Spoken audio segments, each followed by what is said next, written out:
İmam-ı Ehl-i Şam, İmam Evza'i, Şam tarafın büyük imamı, İmam Ebu Hanife yalı büyük adam İbrahim Ethem'i görüptür, boyununa bir çığım odun alıp götürüp barıyanmıştı. Şu odun satıp pul çıkarıyanmıştı İbrahim Ethem. İmam Evza'i, İmam Ebu Hanife yalı adam İbrahim İbni Edhem'i görüptür, boyununa bir çığım tanıp bilen odun alıp barıyanmış. Ohum İmam Evza'i aydıptır, ya Eba İshak ila meta hâzâ yakfûnek ihvânuka. Ey İbrahim Edhem deyiptir, beytirip özüne ağrım salmasan da bolacak deyiptir diyorunda dostluğun doğullun ma, sene bir tikit çörüçük bilin sucad içen özüne ağrım salıp yürüme deyiptir. İşin idinle geziyen, işleyen oğlalla Allah için size soğuttır ha şu görürünle. İbrahim Edhem nâme deyiptir. Fakale da'ni, men uğruma haber etme deyiptir.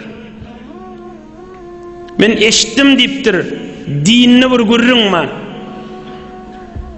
Men vakafe mevkife zülleti fi talabil halali vecebet lehu el cenneh. Men din ulamalarının eşittim, dini İslam'da bir görürün ma.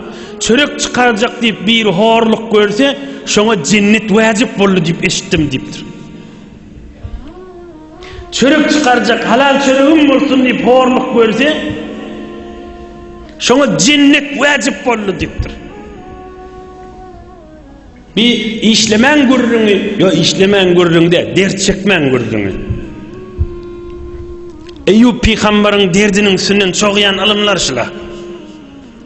Bu tadı enatasını kaygı, bu tadı ayarlı oğullarını kaygı, öylünün multu içerisine kaygı, o tadaki işe yesi pulun sağaman verir mi, vermez mi bir kaygı, her kaygı üstüne, her kaygı, bu tadaki de beyilleki işlep verenle, her kaygı yadına düşenle, Can Huday özün arkası ol, Can Huday özün yuvarı ol, Can Huday özün yoldaşı ol, Hudaya özün kuvvet ver.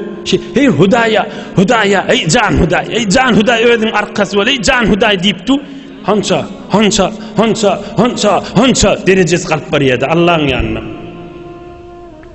Yine bir vururun namiden molli, işlep verin, ırskılın idinne, horluk çekip, yüreğinden kaygı geçe, yani tiki açıklayıp ayttık da.